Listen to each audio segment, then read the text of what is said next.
Welcome everyone to a new episode of 30 Minutes with a Modern Mystic. And today's topic is the paradox of choice. Mr. Rhodes. Thank you, Sascha. The paradox of choice. It is a paradox because it really boils down to very, very few people have a choice.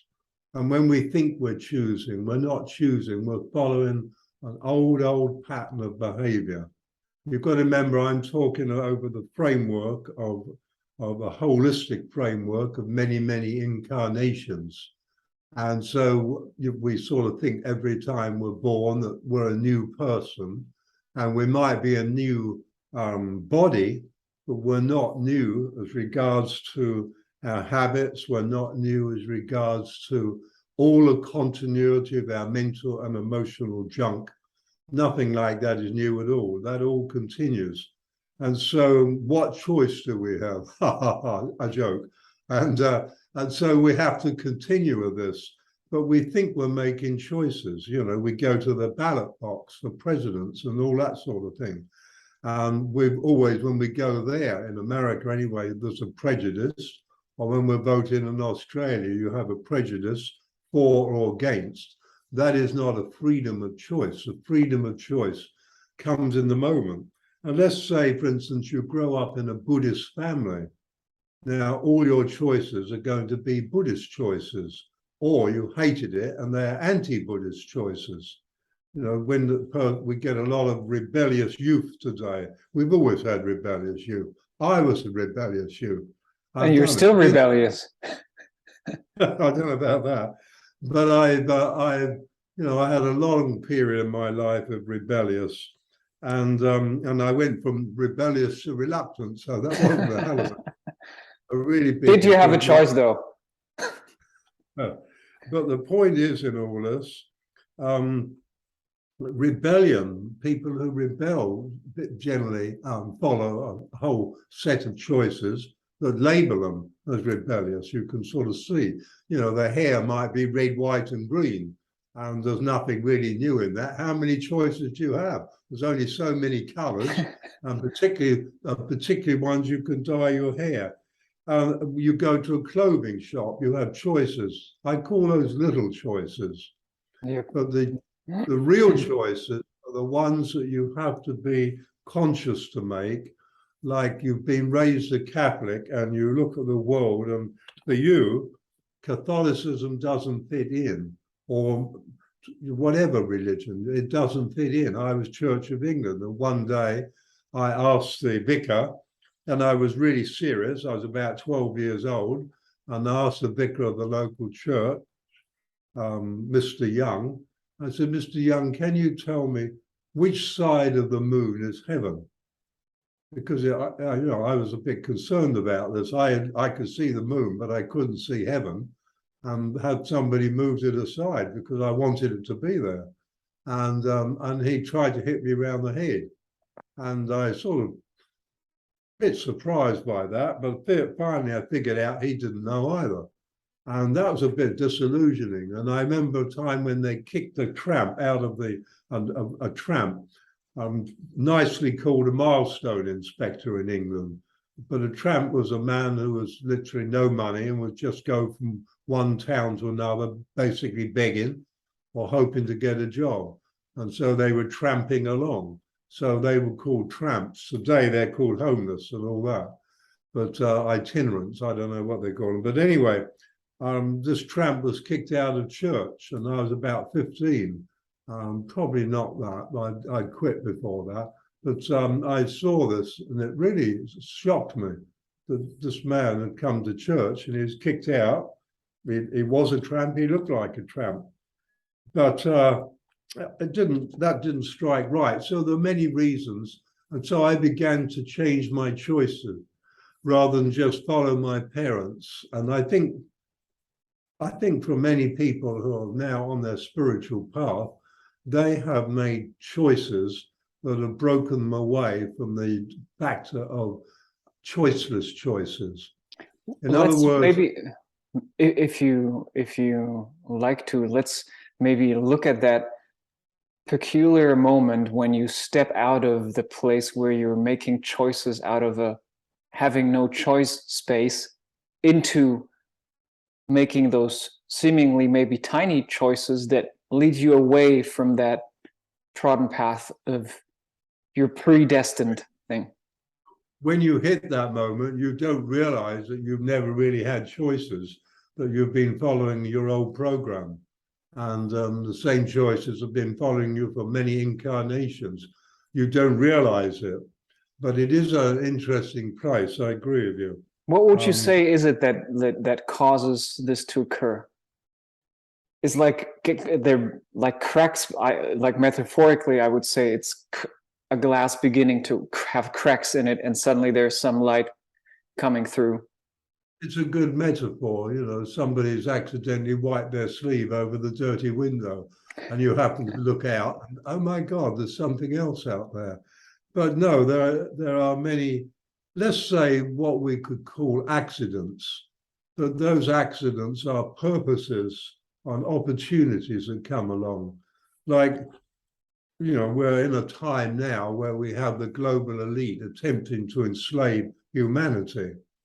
Now, to enslave humanity, you don't need to shut up the body. All you've got to do is enslave the mind. And that's what compliance is. And I've talked with various people, and you cannot crack through the exterior, or no, through the arrogance of the intellect that says that people like me are wrong and people like them are right. And I say to them, I'm sorry, I don't see it any wrong or right. I'm just telling you that something alarming is taking place. I stopped doing this, but that's what I was doing. And there was no room for them to negotiate. Okay, maybe you could be right. And I remember thinking with one of them, wow, you're really, in fact, I said to one of them, you're really in a box. He said, what sort of box? I said, you have no choice. You're just following your program of compliance. You're not thinking this through. You're not doing research for yourself. You're not prepared to come out of the box. Would you say though? No, okay, go ahead. Well, I lost a friend. Well, he wasn't a friend. He was an acquaintance. I don't think I've seen him since, because it's easier to avoid me than to be prodded into going somewhere you don't want to go. Sure. He doesn't want to make that choice. In fact, he can't make that choice. I was going to ask you about that situation. What's your view on this? Is it really that we as souls are choiceless until we reach a certain level of maturity, and then we can actually make a conscious choice which will break us free from our program? Or is it that we make those choices on a soul level to remain ignorant and to remain in that same thing so that we can grow up to that moment where it breaks open? Well, the paradox of choices from my side of it is that we're in that place at the very beginning where we think we're choosing, and in fact we're following a conditioning, a program of choices we made before, and then we reach the place where we think, oh my God, I can make conscious choices. I can make choices that honor me, instead of somehow making choices that seem to put me deeper into trouble. I can make choices, and then you're on your spiritual path. I can choose to let go of my religion, and I can choose to embrace my spirituality. That's a wonderful choice. But then if you keep following that path, you eventually reach the place when you have freedom to choose, complete freedom to choose. And then the paradox is you already made the choice, because when you reach the place of total freedom to choose, you surrender your individual and personal choices. You surrender to life and allow life to choose you. And so you live the choices that simply unfold within. I would say that's the state that many saints describe of just being an instrument of God's will, right? Well, you could say that, except they see God through the terms of humanity, and I don't. But yes, you could say that. In other words, thy will be done. Yep. As it is in heaven, on earth, thy will be done. And in a way, I don't like that terminology, thy will be done, but that's what you really reach. And so the paradox of choice is you think you're choosing all the way through until you find that you're not. And then you start to make choices. And then you reach the place where you give away, you let move into trust. And that's probably the final choice. I choose trust. I choose to trust. And then it's whatever comes along. And then you're on the path of trust, and trust in a way lives you. Because, I'm always saying you are the world, you are humanity, you are the universe. Well, you don't really want humanity to live you, because they're not really making good choices. But when you reach the stage where you really feel I am the universe, and you can trust the universe to live you. A lot of people trust the universe, but they don't trust themselves. Now here's an interesting area to look at. Would you say, just from your metaphysical experience or also from your intuition, that supreme creation, that God, that life makes choices?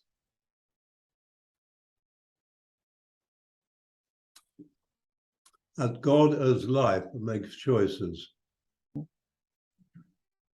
It's an interesting question. Yeah. I tend to think that life is the spontaneity, the unfolding spontaneity of the moment, what we call life. This is something to ponder. And what we call life is the expression, shall we say, divine or supreme creation. So that creation is in everything, and nothing is by accident, and everything moves with a purpose. That would imply that there's no choice in some way, right? I mean, that's my feeling also. But it's purposeless purpose. Yep, I agree. It's that kind of paradox again. It's all paradoxes. Jesus was smart. He just told parable stories. You figure it out. But I think it's nice to face the paradox. And we then give meaning to life. And if we have a life that is meaningless, choiceless, and just conditioned, then we're not giving meaning to life. And in a way, we're not giving meaning to God, if you like. Yep, right. Because, so, like, you could say that in a way that creation is on a journey of discovery, and it's discovering its creation within itself through every living creature, down from the amoeba right up to the beings that are way beyond us, because we are well down on the scale of the evolution of sentient life. And so it all finds, as we each find the meaning of life and the meaning of us, and we give meaning to life, literally life expands, because you and I, we and everybody's listening, we are the expansion of God. God is not a static state and is not self-growing, and yet it is self-growing, because it's growing itself through the selves that we are, because we are God. And so as we grow, God grows. As supreme creation grows, the universe grows. And now they discover, after saying it was collapsing for donkey's years, now they finally decide the universe is growing. And then it's not the universe, it's the multiverse is growing. And as you begin to comprehend that, the choices become so immense, the picture becomes so immense. In a way, it's nice to say, okay, fine, I'll let life live me. I guess from a human perspective, which is a choice, but it's a choice not to choose. I guess from a human perspective, a choice always means not doing one thing, but choosing the other thing, whatever that is. Yeah. And then if I look at that divine perspective, that supreme creation perspective, I'm absolutely in line with what you're saying. My feeling would also be that in that regard, there is no choices the way we look at choice. But there seems to be just a complete embracing of the expansion, of the creative expansion of life in the very moment, which can be so-called bad or evil or so-called good, but everything is just an expansion basically of itself. And so there's no choice. I mean, I would tend to say there is no, I would tend to say God makes no choice in the human concept of choice. That's it. I mean, the human concept, especially ours, I mean, there's humanity that has evolved far beyond us. You know, we're not, it's like if you look on us as a part of a river of life, then the river is flowing way, way further than we've reached yet. We're all sitting on a raft in a certain area. This is it, folks. There's nothing more. You know, and what choice do you have when you're living in an illusion? What's interesting, exactly, what's interesting, though, is what you said before, that this process of not choosing, being completely in that unconscious flow of always repeating the same processes, then rising towards making conscious choices, which then brings you to the point of choiceless choice. And I think maybe that's a path towards divinity, right? Because maybe that state that you're talking about is what we're just talking about right now. That is what God experiences. If you're going to surrender, you're surrendering to something which is nothing, but you think the nothing is something. And so you're surrendering no thing to which you're surrendering. But, you know, it's a long way along where there's no choice, because I can remember, and I know you know this story, several times with a group, I've been doing the inner exercise, the universal tree. And I lead the group into that, and we go out, and then we begin to go beyond the tree, and then I think it's the group momentum. Somehow it's pushing me, and I go beyond the tree, and then we go into a silent space. But in that silent space, I'm still continuing, and it's not like the universe is a long journey. There is no, let's say, Mars is as close to you as your next door neighbor's house. It's as close to Earth as your next door neighbor's house, but it's on a metaphysical level. In other words, our relationship with life creates linear time and distance, but that doesn't make it real. That's our experience. I'm serious when I say the whales sing to the stars, and they know that they can sing to the stars and be heard. It's received. And there are other life forms on other planets, and they are aware of the whales singing to them. And for us, that's ridiculous, but you know, we're bound to our three-dimensional phrase anyway. And so at a certain stage of this experience, I'm approaching what I feel is supreme creation, which is just like a vast, intelligent, conscious intelligence of love. That's the only way I could describe it. Beyond anything you couldn't imagine it. I couldn't have imagined it. And immediately I begin to feel my emotions are completely flooded. There's just no way they can deal with it. I've never encountered anything like this. It's completely off the chart for my emotional body. And I have the knowing, and I'm not thinking this, it comes into my awareness. If I keep going, I will merge with this, which is like the moth going into a big, big flame, and the moth will merge with it, but the moth is no more. And you made the choice to stay, right? I had, you know, so I was going to this, and I knew that that would be the end of my experience of humanity, that I would probably transcend humanity. And I was semi-shocked to realize I wasn't ready to leave humanity. And so the tears fell, and I went into complete emotional overload, which threw me out of it completely. And at one or two of those intensive, I think it took me nearly 2 hours to recover. I was so, that was the end of the, you know, the exercise. I'm just, everybody goes, and I'm just a complete emotional wreck, because I hadn't expected anything like that. And yet some part in me made the choice, no, I'm not ready to lose my humanity yet. And I wanted to go and merge more than anything I've ever wanted in my life. And yet the human part of me wasn't ready to leave humanity. I wasn't ready to leave Carolyn. and family, and it completely shocked me afterwards.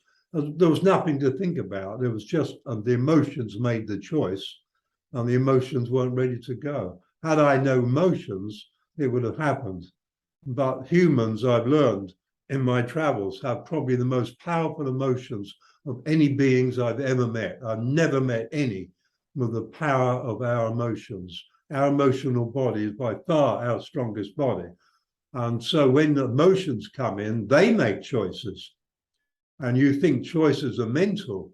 Well, I can assure you that as you move deeper in, the choices are as much emotional and probably more emotional than mental.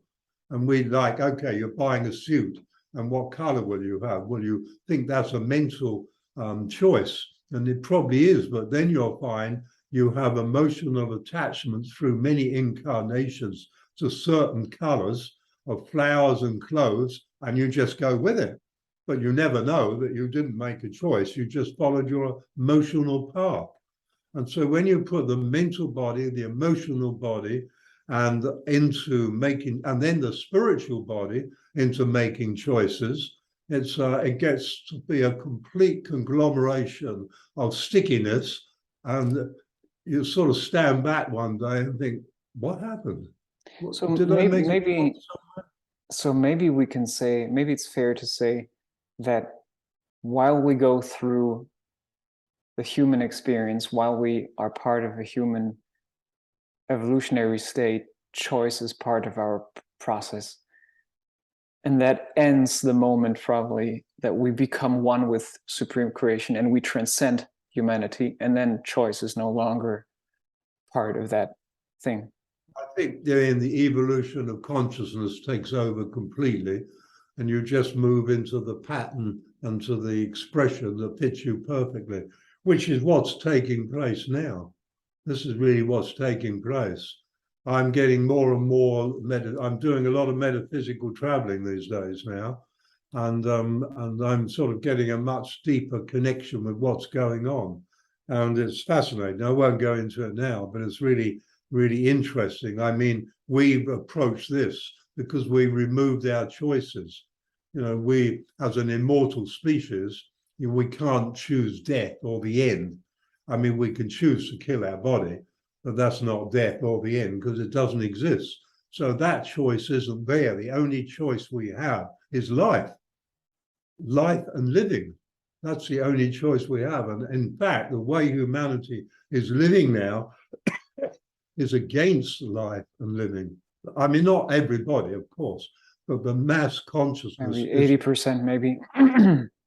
it's against life and living. Although they don't realize it, it doesn't make them bad or wrong. It's actually against life and living. And in like Stephen Hawking, he's now deceased physicist, he said that there's no way humanity has 200 years left on Earth. His answer was, we've got to get off Earth. You've got to get off and go. But that's not the answer at all. But I tell you what, he was right in his conjecture. We certainly didn't have, as far as I'm concerned, 100 years.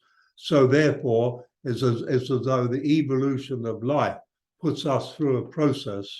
If you go out there and ask people who hurt him, well, you chose this, they'd say they didn't, and yet they did by not choosing. And so when you... That's an interesting part. Not choosing is also a choice. Exactly, that was what I'm being wanted to come to. The not choosing is a choice, and everyone now is making a choice. They're choosing, and the I guess basic.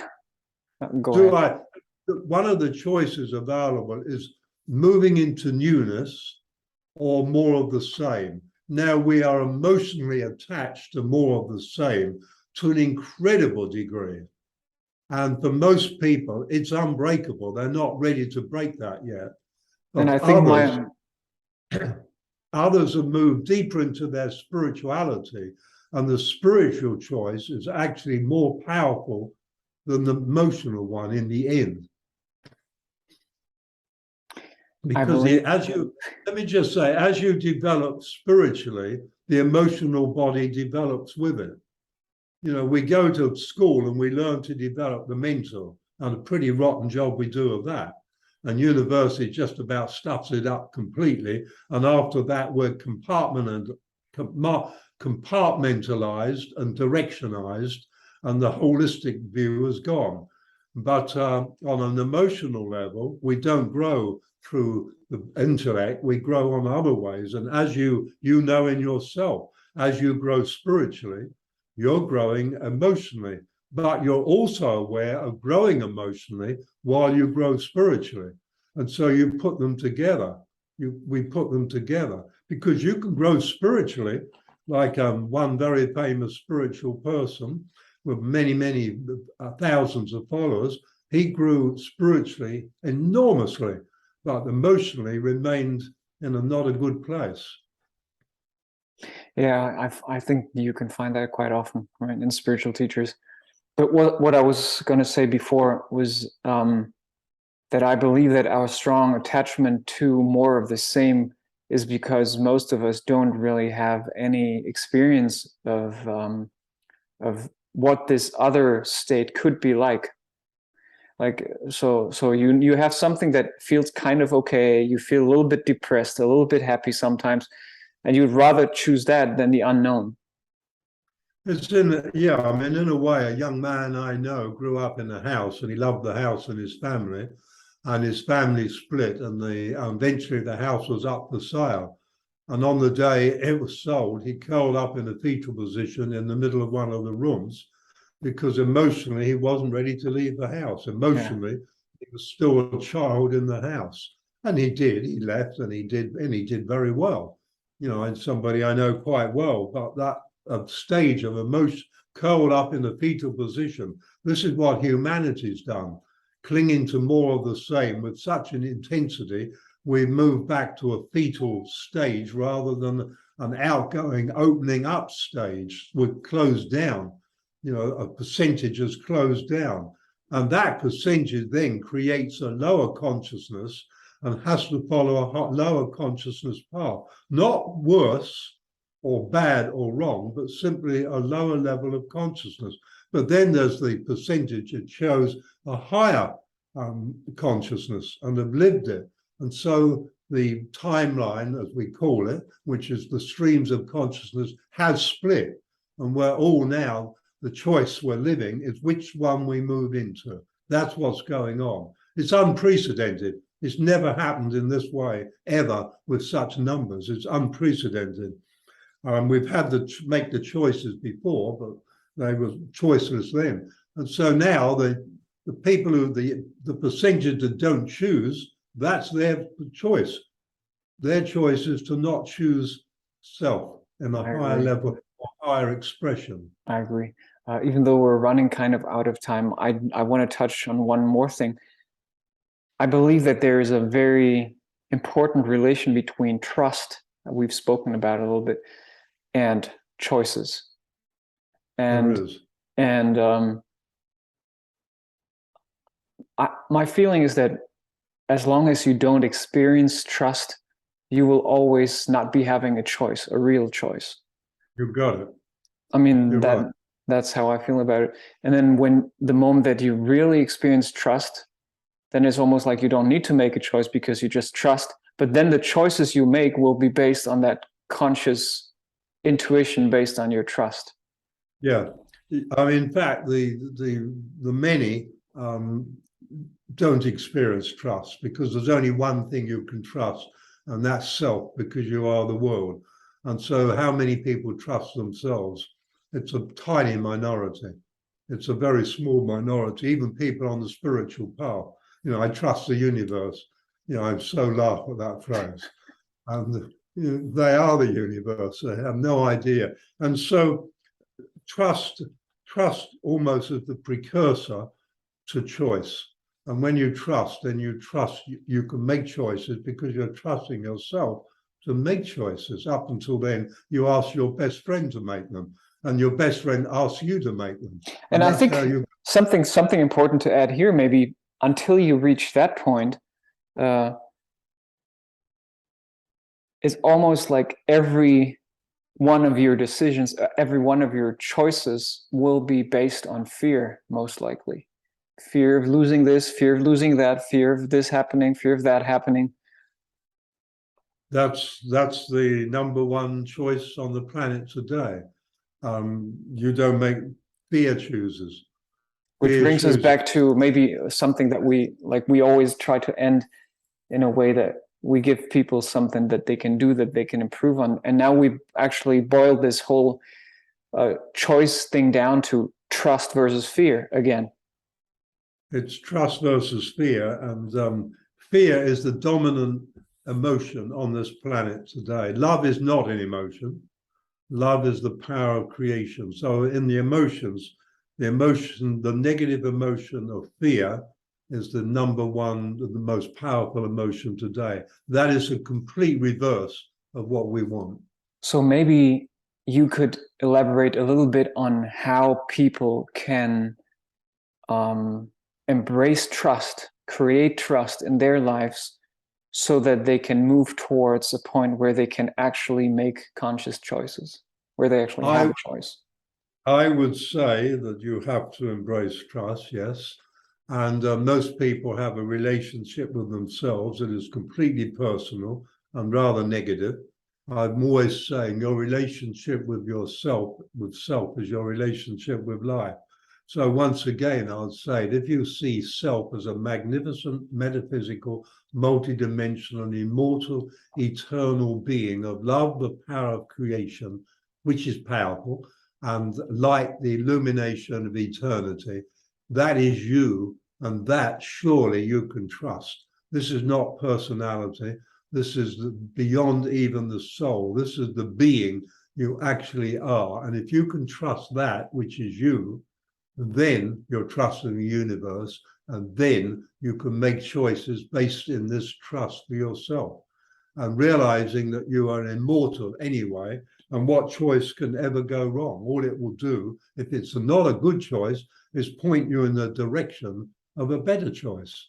And it doesn't matter how many times you change direction, if you're always moving in the direction of a better choice. Until one day, as you do this, clarity grows, and you're on your path to making choices that honor you, and that's in the end. And that's another way of looking at it, a simple way. Every time you make a choice, you ask yourself one question: does this choice honor me? You'll know in here. You don't have a dialogue up there. It doesn't even know what honor is, the left brain.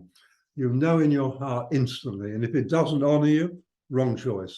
Try again. And if it does honor you, go for it. Thank you, Michael. I think this was another very pertinent conversation, and I'm hoping you listeners enjoyed that as well.